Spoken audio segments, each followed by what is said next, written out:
Hello दोस्तों, नमस्कार। Stock market classes में मैं आप सभी लोगों का दिल से बहुत बहुत स्वागत करता हूं। फ्रेंड्स, आप सभी लोगों को पता है कि बीच में ऑयल के प्राइसेस हम लोग को नेगेटिव जाते हुए देखने को मिले थे। तभी बहुत सारे लोगों ने मुझे कमेंट सेक्शन में रिक्वेस्ट किया था, सर इसके ऊपर एक वीडियो बना दीजिए एंड हमें ये भी बता दीजिए कि अभी प्राइस नेगेटिव हो गया, क्या सरकार हम लोगों को फ्री में पेट्रोल दे सकेगी? क्या, चलो फ्री में छोड़िए, क्या पेट्रोल के दाम यहाँ पे सस्ते हो सकते हैं? उसी के साथ साथ और एक सवाल पूछा गया था कि यहाँ पे ऑयल के प्राइस तो नेगेटिव में चले गए, फिर भी सरकार यहाँ पे पेट्रोल के दाम कम ही नहीं करती है, तो इसके पीछे की क्या लॉजिक है? क्या सरकार हमें फंसाना की कोशिश कर रही है? सो इसी से रिलेटेड हम लोग सारी बातें समझेंगे बहुत ही लॉजिकली। ये छोटा सा वीडियो एक देख लेना दोस्तों, उसके बाद जिंदगी में आप लोगों को इससे रिलेटेड डाउट आएगा ही नहीं। तो चलिए इस वीडियो को स्टार्ट कर लेते हैं। सबसे पहले आप लोगों को समझना पड़ेगा हमारी कंट्री को। हमारी कंट्री है इंडिया, आप सभी लोगों को पता है। एंड इंडिया की बात करें तो 80% से ज़्यादा हम लोग ऑयल इंपोर्ट करते हैं, मतलब बाहर से मंगाते हैं। हम लोग खुद ऑयल प्रोड्यूस नहीं करते हैं। मैं ऑयल की बात कर रहा हूँ, मतलब कौन सी? हनुमान जी के ऊपर हम लोग जो ऑयल चढ़ाते हैं उसकी बात नहीं हो रही है, सरसों के तेल की बात नहीं हो रही है। यहाँ पे क्रूड ऑयल की बात करें, जिससे रिलेटेड अमेरिका ने जंग भी छड़ी है बहुत सारी कंट्रीज से रिलेटेड, उसकी बात हो रही है। सो 80% से ज़्यादा ऑयल हम लोग क्या करते हैं, बाहर से मंगाते हैं। हम लोग इंपोर्टर है, सो ऑब्वियसली हम लोगों को इसका पैसा देना पड़ेगा। तो एक बात आप लोगों ने याद रखनी चाहिए, आपको यहाँ पे मैंने बताया है, एक बात याद रखना दोस्तों। ऑयल सस्ता हो गया मतलब इंडिया इंपोर्ट कम नहीं करेगा, मतलब ऐसा कभी भी नहीं होगा। आप लोग वापस पढ़ सकते हो मैंने क्या लिखा है। ऑयल सस्ता हो गया मतलब इंडिया इंपोर्ट कम नहीं करवाएगा। वापस कह रहा हूँ, मतलब हम लोग जो 80% से ज़्यादा ऑयल इंपोर्ट करवाते थे, अभी आप सभी लोगों को पता है कि ऑयल के दाम सस्ते हो गए, मतलब चलो अभी इंडिया 80% नहीं 70-50% कर देते, तो ऐसा नहीं, इंडिया 80% से ज़्यादा ही करेगा। सिर्फ फ़र्क क्या पड़ेगा, जो हमारा बैलेंस ऑफ ट्रेड बोलते हैं, बैलेंस ऑफ ट्रेड, वो कम हो जाएगा। बहुत ही आसान भाषा में बोल दूँ तो हमारा जो बिल है वो कम हो जाएगा। देखिए, खाना सस्ता हो गया तो होटल में जाके ऐसा थोड़ी है कि हम लोग कम खाएंगे, हम लोग तो खाएंगे उतना ही। सिर्फ हमारा बिल पहले 1000-2000 होता था, वो अभी हो जाएगा 800-700 के बीच में। सो पूरा का पूरा हम लोग जितना ऑयल मंगाते थे उतना ही मंगाएंगे। सो इसका इंडिया को फायदा होगा कि हमारा जो बिल है डॉलर में बनने वाला वो सस्ता हो जाएगा, कम हो जाएगा। सो ये बात आप लोगों ने दिमाग में फिट करनी चाहिए। ऑयल कितना भी कम हो जाए प्राइस में, हमारे जो इम्पोर्ट है वो वैसे रहेगा, उसमें कोई भी कमतरता नहीं आएगी। तो एक बात आप लोगों ने और समझनी चाहिए कि ऑयल के प्राइसेस जब बढ़ते हैं तब इंडिया दुखी हो जाता है, क्योंकि ऑब्वियसली हम लोगों को ज़्यादा पैसा देना पड़ेगा। जब ऑयल के प्राइस कम हो जाते हैं तो ऑब्वियसली उसी चीज़ को खरीदने के लिए इंडिया को कम प्राइस पे करना पड़ता है, तो हमारे हाथ में कैश ज़्यादा बच जाता है। तो इसीलिए बहुत सारी चीज़ें ऑयल के ऊपर निर्भर होती है। तो अभी हम लोग को यहाँ पे देखना है crude oil relationship with the petrol and diesel. बहुत सारे बोलते हैं क्रूड ऑयल का पेट्रोल और डीजल के साथ क्या संबंध है, तो वो मैं आप लोगों को बताना चाहता हूँ। देखिए, जो क्रूड ऑयल है ना, वो है रॉ मटेरियल, या फिर आप उसको कच्चा माल भी बोल सकते हो। एंड जो पेट्रोल डीजल है, इसको आप फिनिश गुड या फिर पक्का माल भी बोल सकते हो। मैं वापस कर रहा हूँ, ये आसान भाषा में समझाने की कोशिश कर रहा हूँ। सो ऑब्वियसली अगर कच्चा माल ही यहाँ पे अगर हम सस्ता हो गया तो पक्का माल भी सस्ता होने की कोशिश रहेगी। एंड अगर कच्चा माल महंगा हो गया तो पक्का माल जो फिनिश गुड रहेगा वो भी महंगा होने की कोशिश ज़रूर होगी। सो दोस्तों, ये एक एग्जांपल है आपको समझाने के लिए, बहुत ही फनी एग्जांपल है।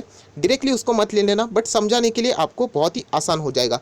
अगर हम लोग बात करें बिरयानी की, ओके, बिरयानी की, तो आप सभी लोगों को पता है कि अगर मुर्गी की अगर हम लोग बात कर लेते हैं, नॉनवेज की बात कर लेते, 100 रुपये की अगर मुर्गी है तो 200 रुपये की बिरयानी बनती है, फॉर एन एग्जाम्पल। अगर कल इसी मुर्गी का दाम 150 रुपया हो जाता है, क्या वही बिरयानी आपको क्या 200 में देगा? बिल्कुल भी नहीं। वो उसी का कॉस्ट आपको बिरयानी में भी डाल देगा। यहाँ से 50 बढ़ गया तो यहाँ से भी उसने 50 बढ़ा दिया। आप देख सकते हो, पहले 100 का 200 हुआ करता था, अभी 50 दाम बढ़ गए तो उसने भी 250 कर लिया। वही अगर वो मुर्गी 80 की हो गई तो आपकी बिरयानी का प्राइस भी कम होना चाहिए, 180 तक। तो यही चीज़ मैं बताना चाहता हूँ raw material and finish good का, कि अगर आप लोगों को पेट्रोल डीजल उसका दाम कम ज़्यादा होता है, ये डिपेंड करता है क्रूड ऑयल के ऊपर। सो ये चीज़ें हम लोगों को यहाँ पे समझनी है। एंड इसीलिए मैंने आप लोगों को बताया कि क्रूड ऑयल ये बहुत ही इंपॉर्टेंट रॉ मटेरियल है, जिससे हम लोग पेट्रोल डीजल के प्राइस डिसाइड करते हैं, मतलब सरकार डिसाइड करती है। अभी यहाँ पे हम लोग देख लेते हैं क्रूड ऑयल का इम्पैक्ट क्या आपके ऊपर होता है। यस, बिल्कुल होता है। आपके घर में आपके माँ हो या आपके पिताजी हो, कोई भी आपके रिलेटिव्स हो, उनको हमेशा बोलना कि क्रूड ऑयल ये आपको भी इम्पैक्ट करता है। कैसे? अगर क्रूड ऑयल के प्राइस अगर बढ़ जाते हैं तो पेट्रोल डीजल भी बढ़ जाएगा। जैसे मैंने अभी आप लोगों को दिखाया ना कि वो रॉ मटेरियल फिनिश गुड है। अगर क्रूड ऑयल महंगा हो जाएगा तो पेट्रोल डीजल महंगा, पेट्रोल डीजल महंगा तो ट्रांसपोर्टेशन वो भी महंगा हो जाएगा, गाड़ियाँ इधर उधर से जाती है एंड वो महंगा हो जाएगा। तो आप सभी लोग पता है, जो आप सब्जी खाते हो, वेजिटेबल्स खाते हो, फ्रूट्स खाते हो, मिल्क जो रहता है, वो सारी की सारी चीज़ें महंगी होती है। तो आप देख सकते हैं ये चेन कैसी है। अगर क्रूड ऑयल विदेश का महंगा हो जाता है तो आपकी जो सब्जी है वो भी सब मिल्क बिल पकड़ के, फ्रूट पकड़ के, वो भी महंगा हो जाएगी, क्योंकि वो आपके शहर में नहीं ग्रो होती, वो किधर तो बाहर विलेज में हो जाती है, एंड वहाँ से आप लोगों को ट्रांसपोर्टेशन गाड़ी से लाना पड़ता है। तो वो अपने जेब से थोड़ी पेट्रोल डीजल ज़्यादा भरेगा अगर वो महंगा हो गया तो वो आपसे ही लेगा। कैसे लेगा? तो वो सब्जी के दाम बढ़ा देगा। तो याद रखना, क्रूड ऑयल एक ऐसा रॉ मटेरियल है जो कि विश्व में हम लोगों को हर एक चीज़ को अफेक्ट करते हुए देखने को ज़रूर मिलता है। सो ये चीज़ें आप लोगों ने ज़रूर याद रखनी चाहिए। तो चलिए दोस्तों, थोड़ा सा और आगे आ जाते हैं, एंड यहाँ पे हम लोग रफली मोटा मोटी देख लेते हैं कि टाइप्स ऑफ ऑयल। इससे भी ज़्यादा टाइप्स है, बट यहाँ पे हम लोग बात करेंगे दो major types, WTI crude and Brent crude. अभी एक्चुअल वीडियो हम लोग कह सकते हैं स्टार्ट हुआ है। WTI crude and Brent crude, ऐसे दो हिस्से हैं, आप लोगों ने यहाँ पे देखने चाहिए। अलग अलग टाइप है, क्रूड ऑयल के अलग अलग टाइप है। तो अभी हम लोग थोड़ा सा आगे जाते हैं। तो आप लोग यहाँ पे देख रहे थे बहुत ही पॉपुलर न्यूज़ कि ऑयल के प्राइजेस जीवन में पहली बार जीरो के नीचे, मतलब नेगेटिव हो गए। तो वो कौन से ऑयल के हुए? यहाँ पे तो दो ऑयल है, ब्रेंट है एंड WTI। सो ये WTI आप लोगों को देखने को मिल रहा है। इस ऑयल के प्राइस हम लोगों को जीवन में पहली बार नेगेटिव, आप लोग एरो देख सकते हो, ये जीरो के नीचे जा चुके हैं। आप पढ़ सकते हैं US oil prices turn negative, जिसको हम लोग WTI बोलते हैं। मतलब आप समझ सके हैं कि WTI ऑयल ये किसका है? ये US का है। एंड इसीलिए हम लोगों को US मार्केट धाराशायी होते हुए देखने को मिला, क्योंकि WTI का जो ऑयल है वो नेगेटिव में गया था। सो इसका क्या इम्पैक्ट रहेगा? तो चलिए थोड़ा सा और आगे जाते हैं, एंड आपका जो सवाल था उसका जवाब मिल जाएगा कि इंडिया तो 80% से ज़्यादा ऑयल इंपोर्ट करता है, बट आप लोगों ने यहाँ पे देख लिया, जो WTI क्रूड ऑयल है वो इंडिया इंपोर्ट नहीं करवाता है। तो बहुत सिंपल है, यहाँ पे जो ब्रेंट क्रूड आप लोगों को देखने को मिला उसके साथ हमारी डील होती है, ना कि WTI के साथ दोस्तों। सो इसका मतलब क्या है? आप लोग देख सकते हैं, इसका मतलब यही है कि WTI क्रूड ऑयल यहाँ पे बढ़े, गिर जाए, जो नेगेटिव हुआ वो वापस पॉजिटिव हो जाए, इंडिया को यहाँ पे कोई भी फर्क नहीं पड़ता है। सो याद रखना, WTI क्रूड ही हम लोगों को जीरो के नीचे जाते हुए देखने को मिला। एंड आप सरकार से बोल रहे हो कि पेट्रोल डीजल कम कर दो। सरकार कैसे करेगी? वो तो हम लोग मंगाते ही नहीं है। हम लोग क्या मंगाते हैं? हम लोग यहाँ पे ब्रेंट क्रूड, इसके साथ हमारी डीलिंग होती है, ये चीज़ हम लोग यहाँ पे इंपोर्ट करवाते हैं। सो दोस्तों, आप लोगों ने यहाँ पे आंसर देना चाहिए, जो लोग आप सवाल पूछ रहे थे। एंड वो सवाल क्या था कि आप यहाँ पे पढ़ सकते हैं कि ऑयल के प्राइस यहाँ पे नेगेटिव में चले गए, फिर भी सरकार पेट्रोल के दाम क्यों नहीं कम करती? अभी आपको जवाब खुद ब खुद मिल चुका होगा, क्योंकि जो ऑयल गिरा है वो इंडिया इंपोर्ट ही नहीं करता, तो वो कहाँ से सरकार आपको उसका बेनिफिट देगी? सो WTI क्रूड चाहे जीरो हो जाए, वापस पॉजिटिव हो जाए, 100 हो जाए, 200 हो जाए, इंडिया को ज़्यादा उससे कोई लेना देना नहीं है, कोई फ़र्क नहीं पड़ता है। बट फिर भी एक इम्पॉर्टेंट चीज़ है, जैसे कि कुछ शातिर दिमाग वाले लोग रहते हैं, यस चलो सर ये WTI क्रूड है, इसको तो क्रॉस कर दो, हटा दो, बट ब्रेंट क्रूड ऑयल ये तो हम लोग मंगाते हैं। अरे कुछ महीनों पहले ये तो $70 चलता था प्रति बैरल की, अगर हम लोग बात करें। अभी 3 अप्रैल की बात करें तो $30 तक आया था, इतना नीचे। एंड आज आप वीडियो बना रहे हैं ना, अप्रॉक्सीमेटली $20-25 के आसपास चल रहा है। अरे ये भी तो गिरा है। किधर हुआ पेट्रोल सस्ता, किधर हुआ डीजल सस्ता? एकदम ज़बरदस्त सवाल है, मज़ा आ गया ऐसे सवाल पूछने से रिलेटेड। अभी इसका आंसर सुनो। तो इसका आंसर के लिए सबसे पहले आपको जानना चाहिए रेशो 70:30। अभी ये क्या है रेशो 70:30? तो ध्यान से सुनना दोस्तों, दुनिया में कुछ चीज़ें ऐसी होती है जो कि आप लोगों को हमेशा महंगी देखने को मिलेगी। मतलब 100 दिन रहेंगे एक साल में, फॉर एन एग्जाम्पल, तो 70 डेज ऐसे रहेंगे कि वो आप लोगों को महंगी ही मिलेंगी। 30 दिन कभी कभी ऐसा हो जाता है कि वो क्या हो जाते हैं, चीज़ें सस्ती हो जाती है, थोड़ा बहुत नीचे आ जाती है, बट हमेशा वो महंगी मिलती है। सो ये 70:30 के रेशो में कुछ चीज़ें हम लोग को दुनिया में देखने को मिलती है, जैसे कि गोल्ड, डॉलर एंड ऑयल। दोस्तों ये 3 चीज़ें ऐसी है, आप लोगों ने हमेशा सुना होगा कि ये चीज़ें आप लोगों को लाइफ में महंगी देखने को मिलेगी। आपका एज जितना बढ़ेगा ना, ये तीनों की तीनों चीज़ों के प्राइस भी आप लोगों को उतने ही बढ़ते हुए देखने को मिलेंगे। गिरते भी है बट टेम्पररी स्केल के लिए। 30, वो 70:30 का रेशो क्या है, वो गिरते हैं तो 30 दिन के लिए, मतलब 30 के रेशो के लिए, बट 70 दिन वो हमेशा आपको महंगे ही देखने को मिलेंगे। नीचे आ जाते तो वो रिकवर भी फास्ट हो जाते हैं। गोल्ड की बात आप लोगों ने सुनी होगी, अरे गोल्ड गिर गया, अभी वो तो बहुत सस्ता होगा। किधर सस्ता हुआ, आज तो 40-45 हज़ार तक जाता है, आने वाले कुछ सालों के बाद 1 लाख भी क्रॉस कर देगा।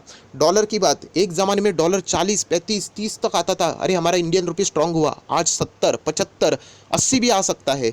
सेम चीज़ ऑयल के साथ है कि आज ऑयल के प्राइस गिर रहे हैं, बट आने वाले कुछ समय के बाद, फिलहाल की सिचुएशन आप सभी लोगों को पता है, ये तो कोरोना वायरस से रिलेटेड कुछ चीज़ें हैं, ओपेक से रिलेटेड वो झगड़ा हुआ, उससे रिलेटेड ये टेम्पररी चीज़ें हैं। ये थोड़े दिन के लिए प्राइस ज़रूर नीचे लाएंगी, बट हमेशा के लिए नहीं। एंड यही वजह है दोस्तों 70:30 का रेशो, कि सरकार आप लोगों को इसका फायदा इसीलिए नहीं देती क्योंकि आज सरकार सस्ता कर देगी, जो कि करना चाहिए। आपका लॉजिक के हिसाब से 100 नहीं 200% सही है कि ब्रेंट क्रूड ऑयल अगर सस्ता होता है तो वो तो रॉ मटेरियल है, अभी तो सस्ता कर दो, करना चाहिए। बट वो वापस महंगा हो जाएगा, तब सारा का सारा बैलेंस बिगड़ जाएगा। एंड इसीलिए सरकार इसका बेनिफिट ज़्यादा आप तक नहीं पहुंचाती है। और अगर हम लोग बात करें थोड़ा सा एग्जाम्पल की, तो WTI क्रूड की बात कर लेते हैं। हालांकि वो तो हम लोग इंपोर्ट नहीं करते, ये छोटे अक्षरों में देखने को मिल रहा है, बट इसका रिसेंटली प्राइस आज का 16.94 है, मतलब जो -30 के भी नीचे गया था, आज आप देख सकते हैं पॉजिटिव 16-17 तक आ चुका है। देखिए कितना फास्ट रिकवरी। सो सरकार थोड़ा सा प्राइस क्या नीचे कर देंगे, सडनली दूसरे दिन प्राइस वापस बढ़ा देंगे, तो आप लोग बोलेंगे अरे इतना क्या जल्दी बढ़ा दिया, तो ये इम्बैलेंस हो जाएगा सारी की सारी चीज़ें। तो इसीलिए यहाँ पे सरकार क्या करती है, प्राइस जैसे ही वैसे स्टेबल रखती है या फिर 1-2 रुपये तक ज़्यादा से ज़्यादा सस्ता कर देती है। सो ये चीज़ आप लोगों ने ज़रूर याद रखनी चाहिए। एंड ऐसा नहीं कि 70:30 का ही रेशो है, उसके अलावा भी अदर रीजन है, जैसे कि फिलहाल की सिचुएशन कोरोना। दोस्तों आप सभी लोगों को पता है हमारे पास कैश की कमी है, सिर्फ हमारे पास नहीं, विश्व में बहुत सारे जगह पे पास कैश की किल्लत है, कैश की कमी है। एंड अभी भी हम लोग लॉकडाउन की स्थिति में, आगे और क्या हो सकता है हमें नहीं पता है। एंड अगर थर्ड बात करें तो इन्फ्लेशन, हम लोगों को उसको भी तो कंट्रोल करना है। तो ज़्यादा से ज़्यादा सरकार यही चाहती है कि उनके पास कैश ज़्यादा रहे, तो उसके वजह से आने वाले कोई भी फ्यूचर में कोई दिक्कत रहेगी तो वो उसको आसानी से टैकल कर पाए। अगर उन्होंने आपको ऐसे ऑयल गिर गया चलो फ़ायदा पहुंचा देते हैं, तो वो अननेसेसरीली बाद में अगर प्राइस बढ़ गया तो सरकार को बहुत ज़्यादा प्रॉब्लम का सामना करना पड़ सकता है। सो दोस्तों ये सारे रीजंस थे जो कि मैंने आप लोगों को यहाँ पे बता दिया। एंड आशा करता हूँ अभी आप लोगों को समझ में आया कि इंडिया कौन सा ऑयल मंगाती है, एंड इसलिए इंडिया आप लोगों को क्यों फ़ायदा नहीं पहुँचा सकती गवर्नमेंट। एंड अगर even though Brent crude oil भी नीचे गया है, उसका भी फ़ायदा आप लोगों को क्यों नहीं मिल रहा है, वो भी मैंने एक्सप्लेन कर दिया है। सो दोस्तों आया आशा करते हैं वीडियो आपको अच्छा लगा होगा। तो मेरा और एक चैनल है स्टॉक मार्केट का कमांडो, जिसको हम लोग SMKC भी बोलते हैं, जहाँ पे डेली बेसिस के ऊपर न्यूज़ रहते, अपडेट रहते, वो मैं आप लोगों को प्रोवाइड करता हूँ। सो नीचे डिस्क्रिप्शन बॉक्स में लिंक प्रोवाइड कर दिए, आप चाहो तो उस चैनल को भी ज्वाइन हो सकते हो। सो that's it, thank you very much दोस्तों। अगर आप लोगों को ये वीडियो अच्छा लगा तो लाइक ज़रूर करना, दोस्तों के साथ शेयर करना। एंड अगर चैनल में फर्स्ट टाइम आए होगे तो सब्सक्राइब करके साथ में बेल आइकन रहता है उसके ऊपर हिट ज़रूर करना, एंड ऑल करके ऑप्शन रहेगा वो सिलेक्ट करना नोटिफिकेशन के लिए, तो जो भी मेरा नया लेटेस्ट वीडियो रहेगा वो सबसे पहले आप ही को दिखेगा। So that's it, thank you very much दोस्तों। We will be meeting in our next video, तब तक के लिए बाय बाय।